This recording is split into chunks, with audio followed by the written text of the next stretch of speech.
Promises that you have made, for young and old to bow the knee and call your name. We'll rise and pray, we'll rise and pray. Oh Lord, we pray that you would send the laborers, for the harvest truly is awaiting gatherers. The world is dying without our deliverer. We'll rise and pray, we'll rise and pray, till the whole world hears, till the whole world knows. Lord, send us out where you would have us go, till the lost world hears, till the last one knows. The grace of God, the love that you have shown, till the whole world hears.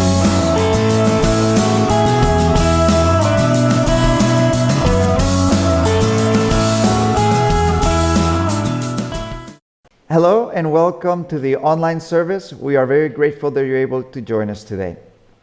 Good morning, everyone. So last week, Ralph was sharing about, right, that we carrying the living hope, Jesus inside of us, and that we should be ready to share this hope. So this morning, I was just reflecting as well again on the Great Commission, which is in Matthew 28. Then the 11 disciples went to Galilee, to the mountain where Jesus had told them to go. When they saw him, they worshipped him, but some doubted. Then Jesus came to them and said, "All authority in heaven and on earth has been given to me. Therefore go and make disciples of all nations, baptizing them in the name of the Father, of the Son, and of the Holy Spirit." And that is our call as Christians, to go and to make disciples. And we are connected to a project in India, House of Hope, and also connected to an organization in Germany, Gospel Tribe, who are exactly having this. They're having the nations on their heart, and they're planning trips. Besides what's going on in the world, there are still people who don't know Jesus. There are still people who are longing to meet their Savior. And we as a church, we're going to planning a trip in October this year. So start praying, start asking God if you want to come along, if you want to serve, we want to support House of Hope there and the other project, Sunny there. We want to just be God's hands and feet. So if you're interested to want to know more, it's this autumn, the end of October, beginning of November. Just come and speak to me. Grab one of the flyers. Just prayer is one thing, we prepare the soil and then God will do the rest. So yeah, if you're interested to come along and serve, let's do this and support them, because they're doing a wonderful job in making disciples there. Let's open our Bibles to Revelation chapter 6. Beginning in verse 12, it says, "I looked when he opened the sixth seal, and behold, there was a great earthquake. And the sun became black as sackcloth of hair, and the moon became like blood. And the stars of heaven fell to the earth, as a fig tree drops its late figs when it is shaken by a mighty wind. Then the sky receded as a scroll when it is rolled up, and every mountain and island was moved out of its place. And the kings of the earth, the great men, the rich men, the commanders, the mighty men, every slave and every free man hid themselves in the caves and in the rocks of the mountains, and said to the mountains and rocks, 'Fall on us, and hide us from the face of him who sits on the throne, and from the wrath of the Lamb. For the great day of his wrath has come, and who is able to stand?'" Part of the perks and the cons of teaching through the Bible is that you get to passages like this and you're like, oh, I wish I was teaching something else this morning, you know? But this is the reality of the scriptures. The reality is verses like this where we've reached the part in the book of Revelation where it says the great day of his wrath, of the Lamb, of the wrath of God has come upon the world. It's something that is clearly taught in the Bible, and just so that we don't think to ourselves, well, you know what, I just don't like that part, so we'll get rid of Revelation. I like Jesus. Just talk to me about Jesus. It's funny enough that if you read Matthew 24, 4 through 5, and Revelation 6, 1 through 2, they're talking about the same thing. It's interesting that if you read Matthew 24, 6 through 7, and Revelation 6, 3 through 4, Jesus is saying the same thing as John is saying in Revelation. Interesting that if you read Matthew 24, 71, and Revelation 6, 5 through 6, that the same things are being said. And just to give you an idea, in Matthew 24, 4 through 5, it says, "Take heed that no one deceives you," Jesus says, "for many will come in my name, saying, I am the Christ." Well, in Revelation chapter 6, we saw that the Antichrist, he comes with lying wonders, deceiving. We saw in Matthew 24, and you will hear of wars and rumors of wars, and the next horse, the red horse that comes, removes peace from the earth, and war takes over. Then Jesus in Matthew 24 speaks of famines, and then you see that a famine is happening in Revelation chapter 6. And then you see pestilence and earthquakes in various places and famines. And then you see in the next seal that death comes upon the earth in a mighty way. And we need to realize that we cannot make a Jesus of our own imagination, but we need to have the Jesus of the Bible.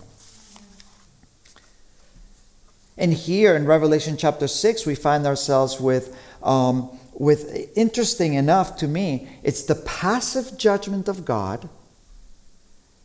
And as we get to this great day of the wrath of God, we get into the active judgment of God. And you're like, well, what do you mean by passive judgment of God? Notice that in the first verses until verse 11, what's happened is that God has withdrawn himself. All that God has to do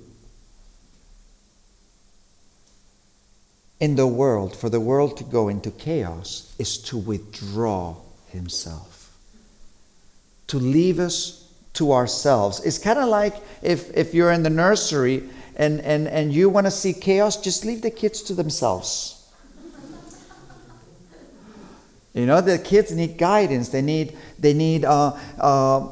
boundaries. They need that voice that says, come on this way, come on that way, you know, and loving kindness leading them. But in the same way, and obviously in a macro level, man in his heart of hearts is twisted with tremendous needs, and yet with a desire to fulfill them in every possible way, but through Jesus. And here we find ourselves with this passive, in these first verses, this passive judgment of God, where it says in Jeremiah 2:19, your own wickedness will correct you, and your backslidings will rebuke you.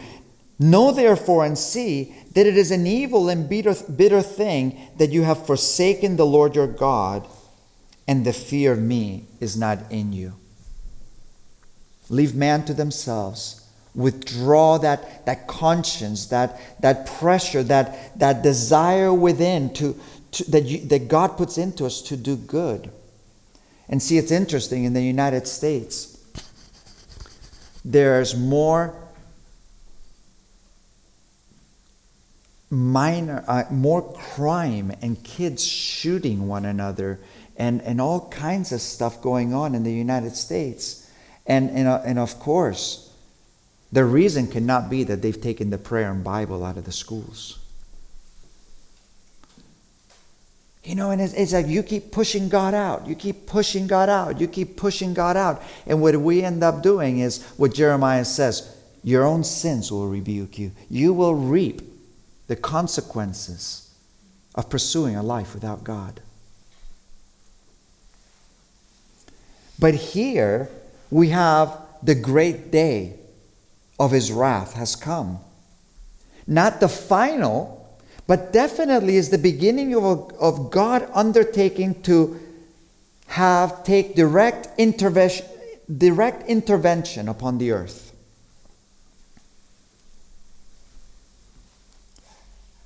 The judgment described here is God.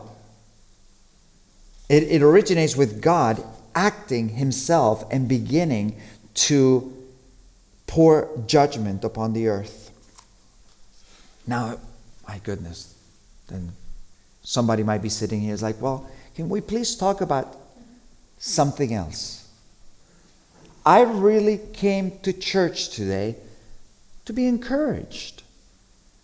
I don't want to have this mentality above me of this God who's going to come and judge the world. I don't really want this. I want to be encouraged.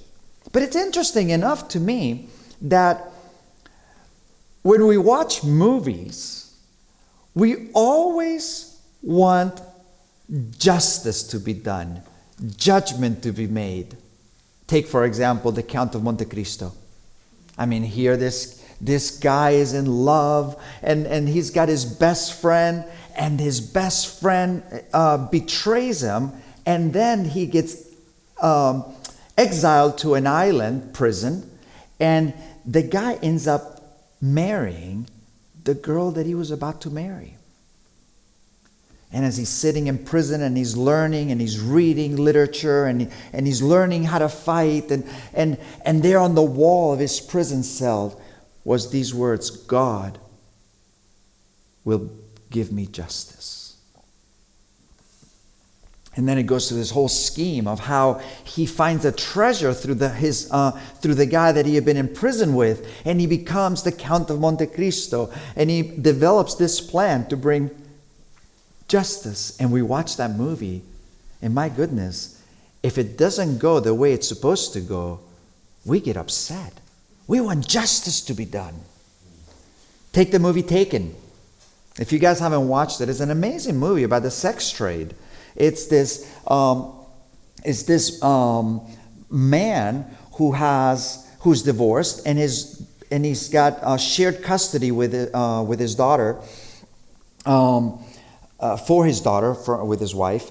And the daughter, before she is old enough, she decides that she wants to go to Paris with her friend, and the dad doesn't want her to go. But then eventually he heeds and he says, okay, I'll let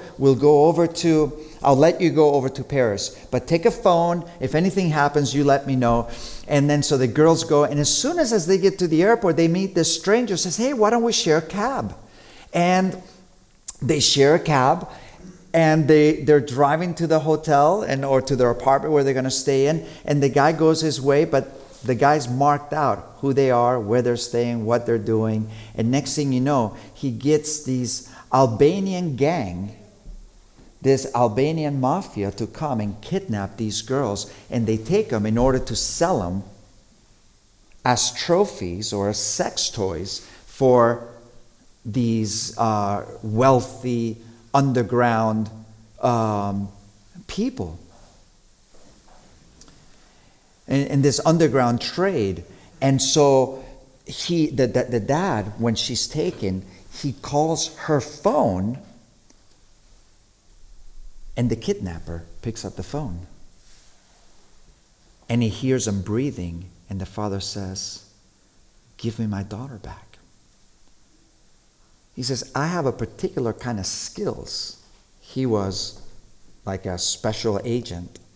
I have a particular set of skills, and I will find you, and I will kill you. And he flies over to Paris, and one of the girls dies, but his daughter's still alive, and he's able to kill the whole gang, and then he rescues his daughter. And we watch movies like this, and it's like, oh, yes, yes. You know, and it's like, he did it, and it'll rescue. Then we read the Bible, and it's like, no, don't talk about judgment.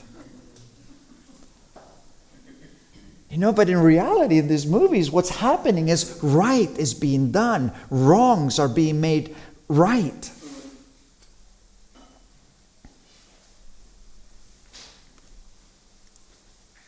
And here, when the day of the wrath has come, it's actually a good thing. It's actually the world being made right again. And the day of God's wrath, as it says here in verse 17, for the day of his wrath has come, is not a 24-day period of time, but rather it is a period. It's that time of tribulation, the great tribulation. Matthew 24, 21 through 22 says, for there will be great tribulation, such as has not been seen since the beginning of the world until this time, nor ever shall be. And unless those days were shortened, no flesh would be saved. But for the elect's sake, those days will be shortened. The day of wrath is the beginning of the day of the Lord. That extended period when God is going to deal directly in governing the entire world. Now, obviously, this is in direct contrast to our present day of grace. This is a day of judgment that's coming in the future. But in this day and age, we are experiencing an age of grace.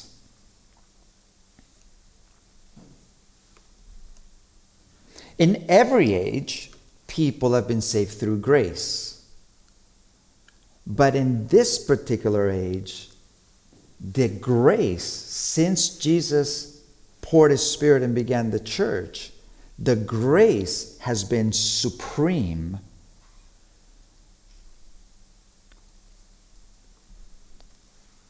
There is patience. There is seeking.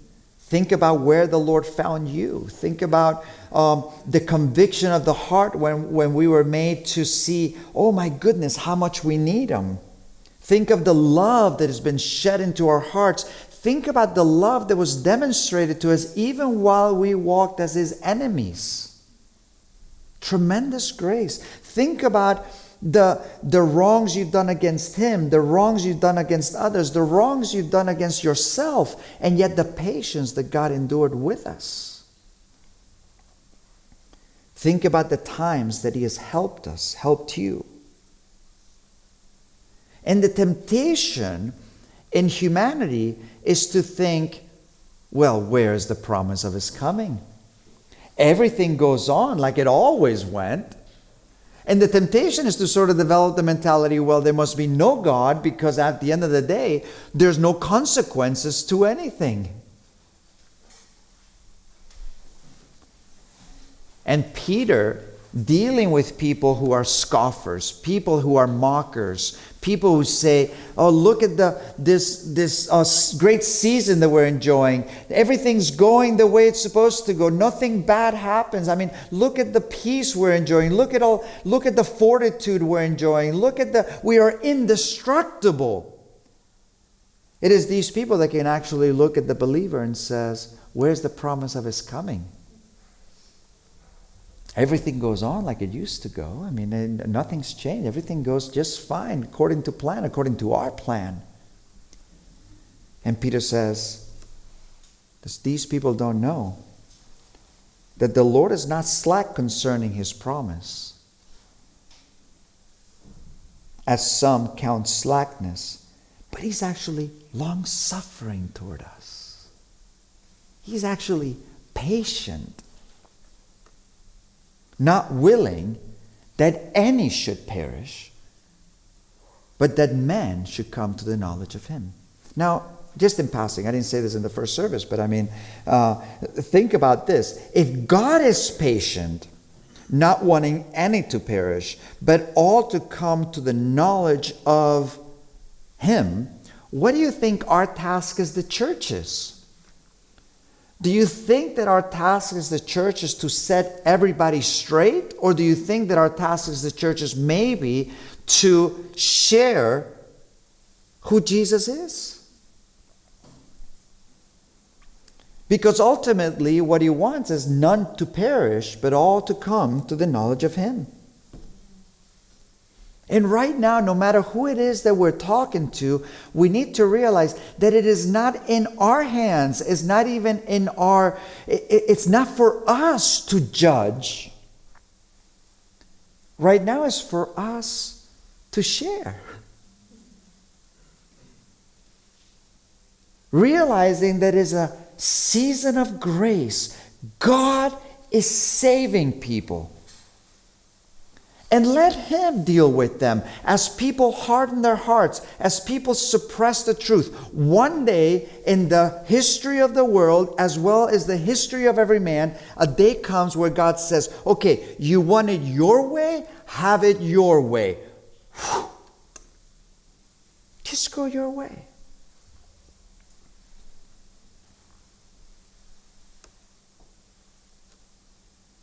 He's a God of love.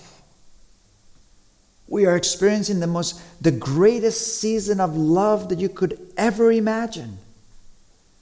Jesus said, if there be any other way for this cup to pass from me, let it pass, but nevertheless, not my will, but your will be done. And the love that constrained Jesus to go to the cross, the love that made Him go from town to town, the love for meeting with individuals, feeding the 5,000, hearing of that man in the cemetery who was cutting himself, breaking the chains, demon possessed by legion, and the love that drove him to go and rescue.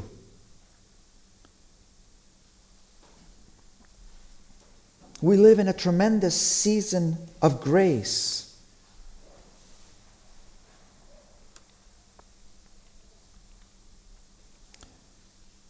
But the Bible discredits anybody who teaches that God is so loving and kind that He will never judge. The Bible discredits anybody that says that God is so loving and kind that He will never judge. John 3:18, he who believes in Him is not condemned, but he who does not believe is condemned already, because he has not believed in the name of the only begotten Son of God. He who believes in the Son has everlasting life, and he who does not believe in the Son shall not see life, but the wrath of God abides in him.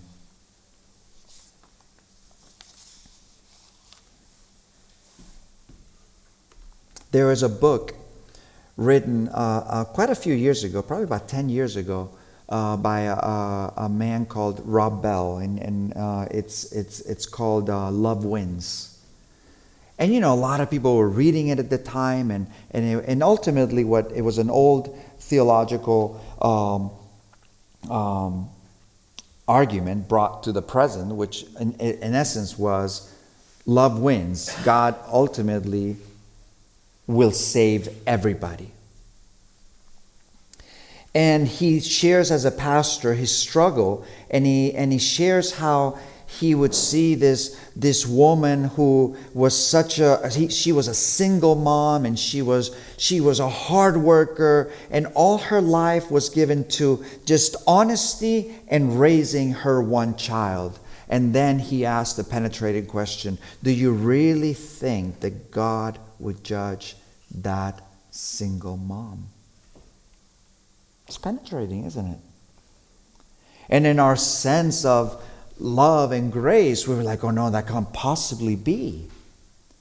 But sometimes we can be a bit, we just don't see God as He is, holy, like complete. And not only is He loving and kind and righteous and just,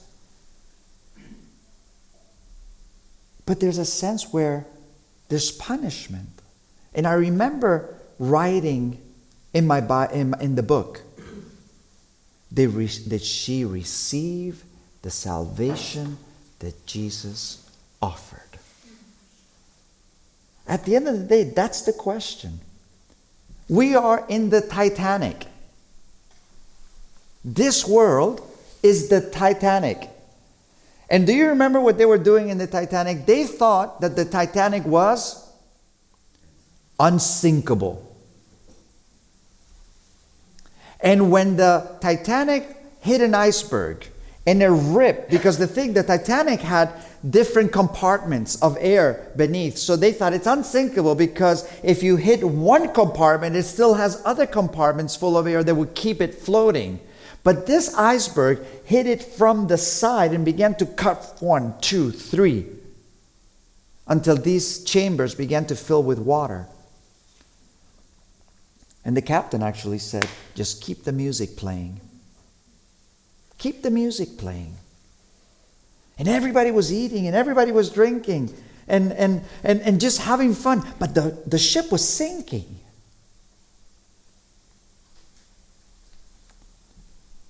And then the workers, as they realized that it was going to be a bit rougher, you can read in history about this, the actual staff were going to the rooms of the people, to the, what do they call, the camarotes in Spanish, but they would go into the rooms. What are they?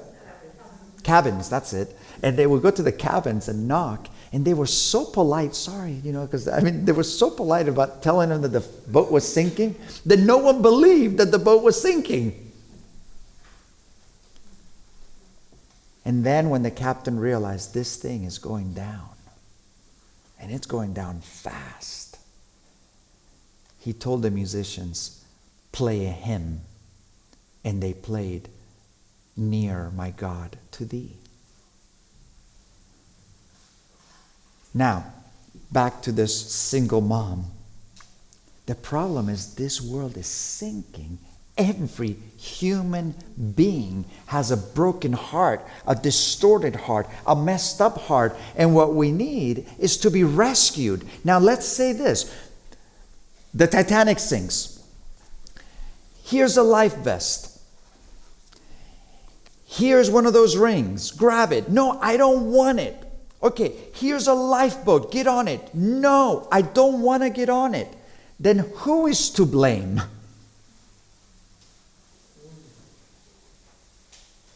Do you see what I mean? The salvation, the love, if that keeps getting rejected, if that keeps getting oppressed, because at the end of the day, what I want is my own righteousness instead of the one that God offers. Really, it doesn't matter who we are. It doesn't matter how much good we've done. It doesn't matter how much we've given. It doesn't matter to what extent to the end of the world we have gone. The question, the bottom line is, have we received the salvation that God provides?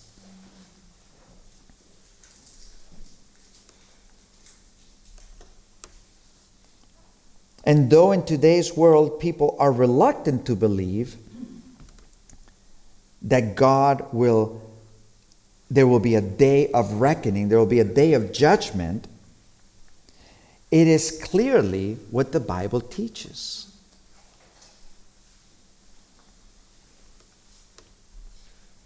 And this passage is a serious word that there is inevitable judgment ahead for those who will not receive Jesus and trust Him. Really, to those who ultimately put their trust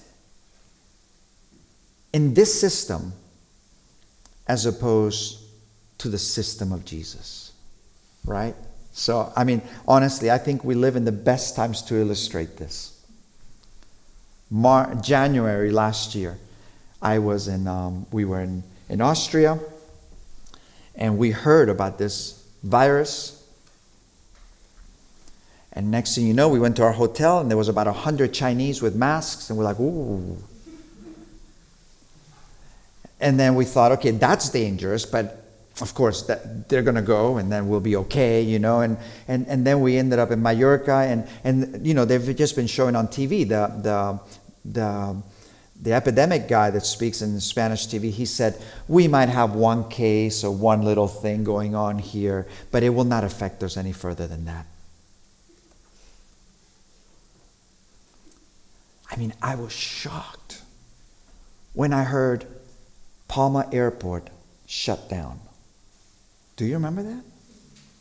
I mean, did you ever imagine before that Palma Airport was shut down? But I was even more shocked when I heard New York City shut down. I mean, New York, what? I mean, the city that never sleeps, shut down? No restaurants, no bars, no nothing open? Really? Everything shut down? I would have never imagined that. When I found out that all airports were closing in many places, all flights, they were not taking these people, they were not taking those people, everything. All of a sudden, and here in Spain, we were in quarantine for how long? 2 months. All non-essential. If you would have told me that a couple months earlier, I wouldn't have believed it. And yet, when it happened very quickly. And you know, everybody that thought, well, we're going to have tourists like every year. We were surprised, weren't you? Weren't we? We didn't have the amount of tourists. I had trips planned. I was going to go to Peru. I was going to go to Argentina. It's like, okay, we're going to go. I never thought that those things. And all the confidence that we've had, today we will do this and tomorrow we will do that. All of a sudden, it came to the point where it's like, if the Lord wills, we will do this and we will do that. If the Lord wills. The world becomes very accustomed to, I'll do what I want. And we look at the climate of the world and it's like, look at this. The stocks are going up. This is going on. Invest in this thing. Invest in that thing. We can count on that. And everybody living on borrowed economy and really trusting that it will keep going.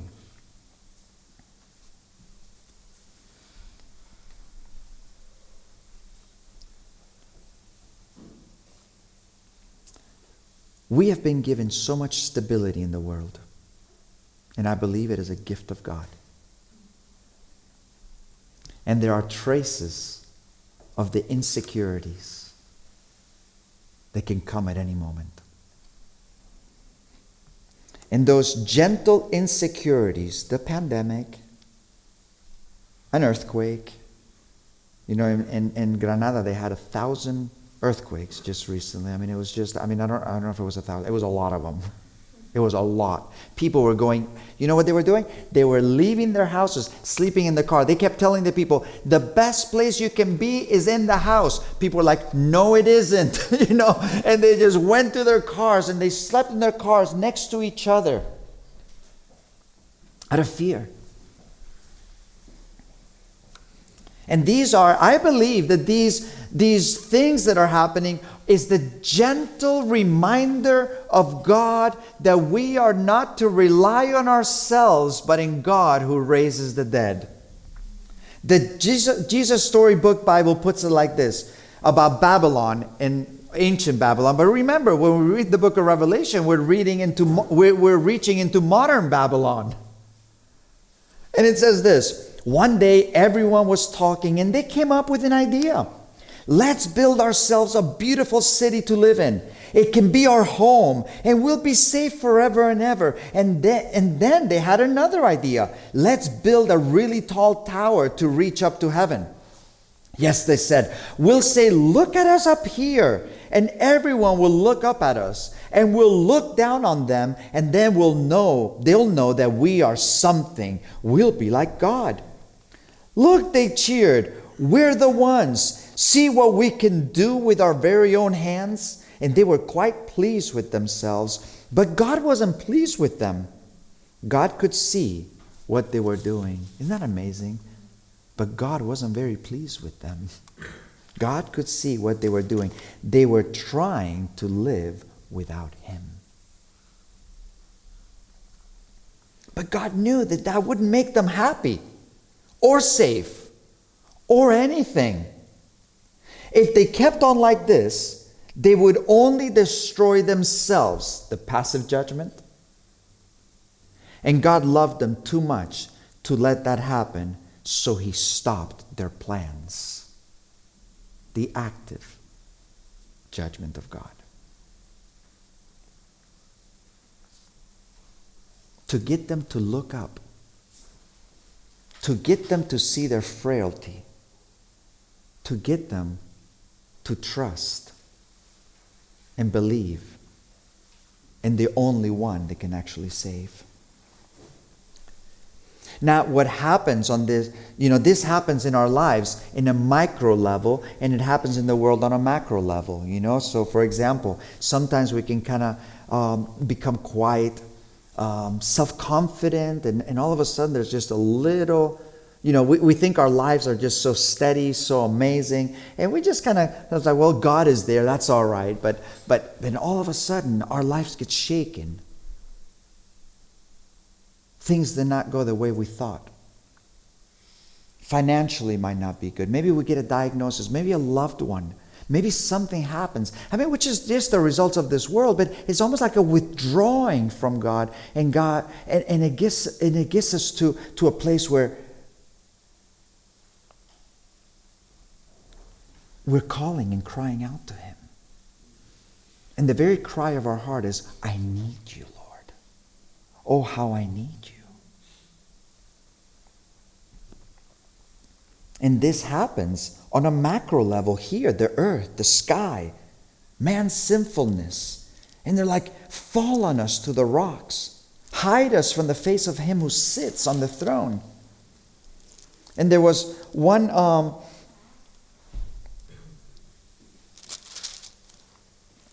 if you look at verse 8, after the trumpets, in verse 20, chapter 8, verse 20, it says, but the rest of mankind who were not killed by these plagues did not repent of the works of their hands, that they should not worship demons and idols of gold, silver, brass, stone, and wood, which can neither see nor hear nor walk.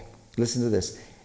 And they did not repent of their murders or their sorceries or their sexual immorality or their thefts. And the gist here is that these judgments are falling upon the earth, these consequences, these things that God says, the different judgment that God is bringing. And you know what? It says that the people still would not repent. It's like He's taking away the stumps that they're trying to stand on, and He's rebuking them, and they still will not change.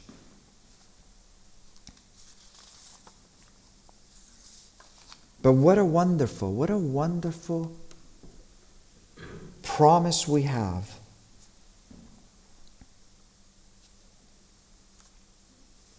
And obviously there's a predestination.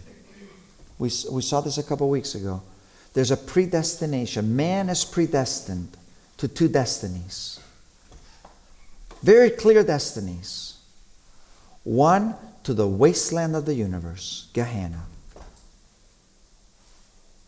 And the other one, to be with Him. To be with God. When we think of Gehenna that Jesus spoke about, He spoke about that place where it was a valley outside of Jerusalem, and you would have the whole city functioning there. And He talked about Gehenna, that place where the worm never dies and it was always burning. And that place was the place where you would, kind of like when I lived in Chpt, and you would accumulate trash, and you put your trash on a hook outside of the house, a truck would take it, and then they would take the trash towards Calamesquita, and there at the distance you could always see a pillar of smoke. In the same way, you would go out of the refuse gate in Jerusalem, and you would throw all the trash, all the sewage over there, and there they would burn it. And you have two destinies for man. One, to receive the very salvation that God provides through His loving, kind, gracious self. And the other one is to keep rejecting, to keep despising, to keep suppressing. And then God says to humanity, you know what? Have it your way, and you go to the wasteland of the universe. Really, at the end of the day, hell is where God presence and God's goodness is not. There's it was Samuel Rutherford that said, heaven will be hell without you, Jesus. And hell will be heaven if you were there, Jesus. And here we see that when the day comes, remember the movie Taken? I have a particular type of skills, and I will find you, and I will kill you. And the guy just laughed. Ha ha. And when he saw him, he recognized his laugh, his talk. And reckoning day came. And that is the day where humanity will be humbled. Look what happens here. Man loving darkness rather than light. I mean, it says that the kings of the earth, the great men, the rich men, the commanders, the mighty men, the slave, the free man, they hid themselves in the caves. The day has come. Men who determine not to be helped. Men who determine to be right above God. Men who determine to live lives independent from God. Men who are bent on power and wickedness. From the best that's able to conceal it to the worst that is openly walking in it. Men who turned people from God. Remember what Jesus said? It would be better about those that cause little ones to sin. There's no kids in here, right? It says it would be better if a millstone, if 1,000-kilo stone was tied around the neck and they were thrown into the sea. The pedophiles, the sex trade, the cheaters, the greed, the drugs, the covetousness, the trampling over people. Praise the Lord.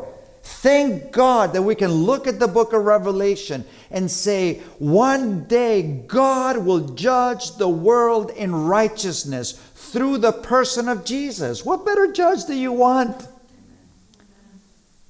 You go to court sometimes and you just think to yourself, oh my goodness, that's a bad judge. That's a judge that actually takes bribes. That's it. There's no justice in this country. There's no justice in that country.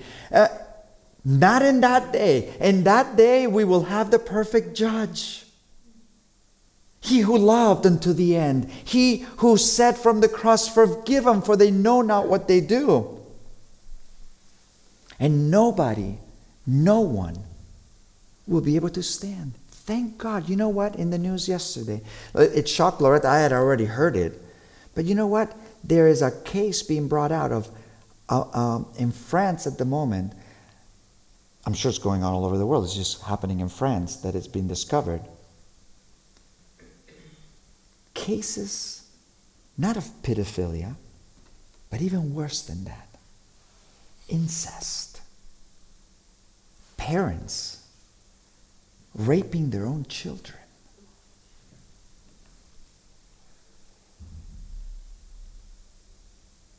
There should be something within the life of the Christian that he hungers and thirsts for righteousness, to do what is right, but also to long for the kingdom of God, to long for Jesus to come, to long for judgment to be done. There should be something. And please understand this. In heaven, when judgment comes, no one will be sitting there going, oh, poor guys. As a matter of fact, the song that you hear, the praise that you hear, the worship that you hear is, just and righteous are your ways, O God. Justice will be done. When we read the book of Revelation, we should think to ourselves, my goodness, praise the Lord. I don't have to change the world. I don't have to resist everything. We can get involved however we can get involved. But ultimately, we realize that Jesus will judge the world in righteousness. And He will take what is wrong and He will make it right.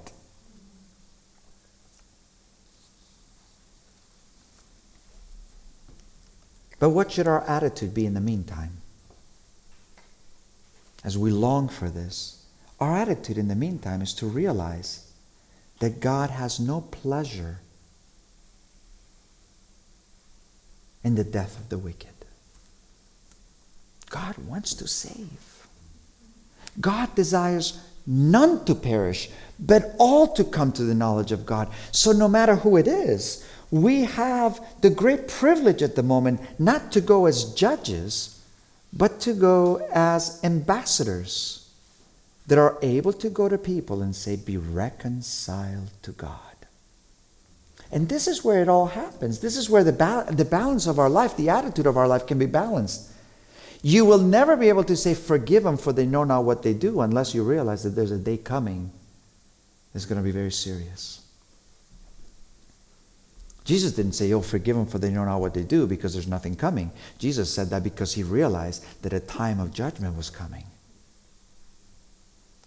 Stephen realized that. He said, oh Lord, please do not hold this sin against them.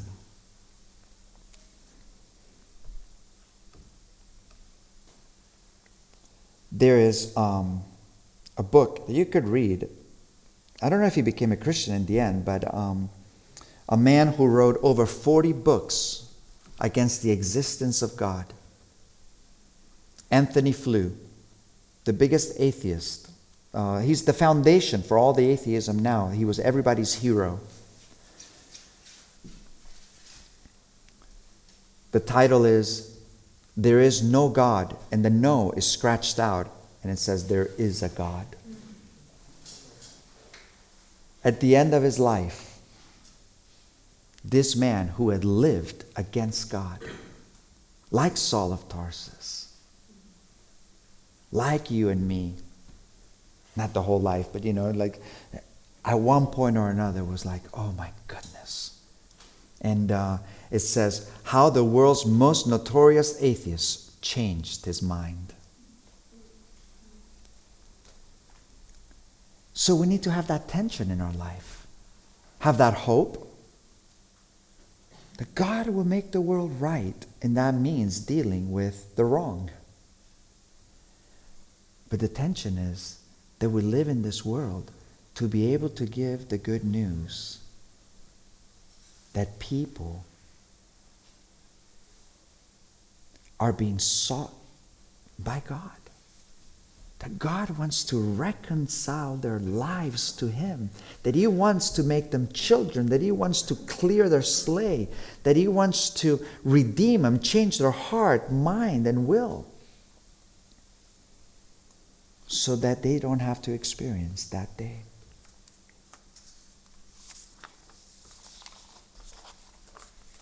If you have been someone that has said, oh, I just believe in the love of God. I don't believe in the judgment of God. I hope you change your mind today. If you have been someone who does not know the love of God, that you are just relying just on yourself, and obviously I would imagine that you're not here because of that. You're here because you want to know God. But sometimes it's very different who we have in a building than who we have in their heart. But to realize that God is a time of grace. God wants to save you, restore you, redeem you. If you're here and you have been wronged,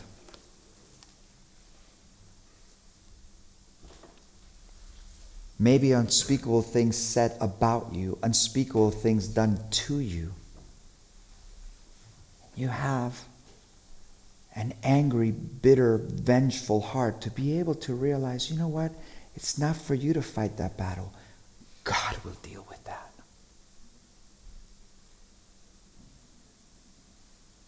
But as we read Revelation chapter 6, no matter how powerful, sometimes you can't even stand against those giants. They're so powerful, you can never beat them. And they've done so much wrong, and they robbed me of this, and they robbed me of that. Realize that one day, those that were so high up, they will be brought low in desperation. And we ought to be, like it says in Proverbs. Here, let me read to you. There are 4 things which are little on the earth, but they are exceedingly wise.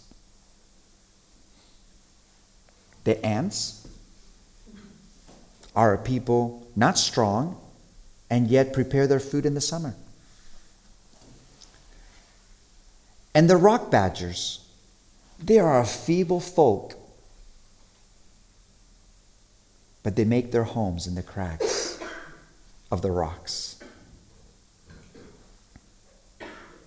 And you just think, here you have this little creature, and you've seen them. If you go to Israel, you see them there by En Gedi, and there's these little badgers, and as soon as you get near, they hide in the rock. And Dave Shirley, I was telling him that I was going to teach on this yesterday, and he says, oof, we're on a head-on collision with the wrath of God. And I'm just like, and he's like, imagine if we were on a head-on collision with a meteorite. You'd be like, oh my goodness. And he says, the only way to be safe as we head towards this head-on collision with the wrath of God is to be hid in the person of Jesus Christ. And that is where we find safety. That is where we find stability. That's where we find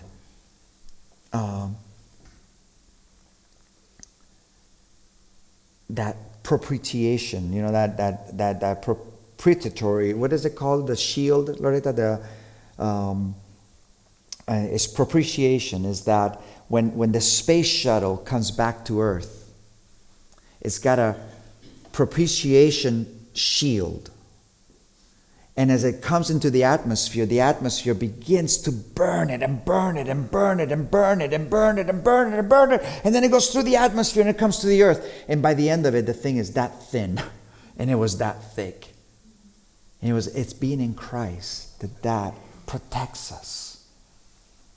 Sin's not held against us anymore. The blood of Jesus, redeeming, washing, forgiving. He who has no sin lies.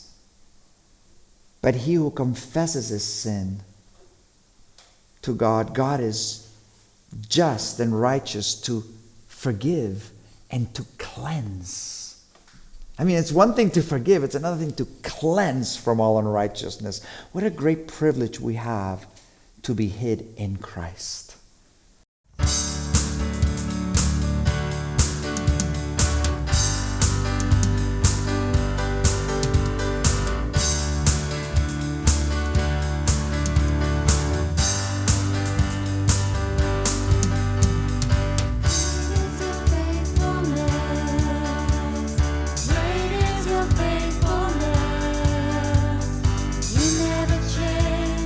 You never fail, oh God.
Capture my heart, I surrender my will. Focus my mind till I'm yielded and still. Hearing your voice to answer your call. Carried away till I can't speak at all.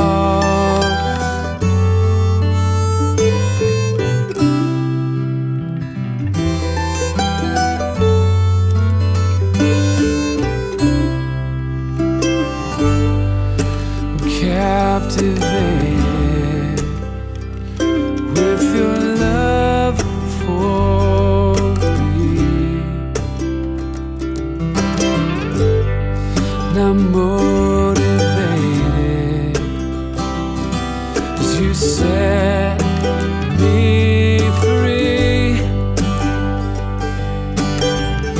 And this is my heart's desire, to know you, Lord my God.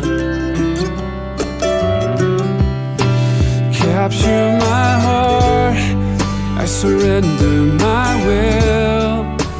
Focus my mind till I'm yielded and still. Hearing your voice to answer your call. Carried away till I can't speak. Capture my heart, I surrender my will. Focus my mind till I'm yielded and still. Hearing your voice to answer your call. Carried away till I can't speak at all.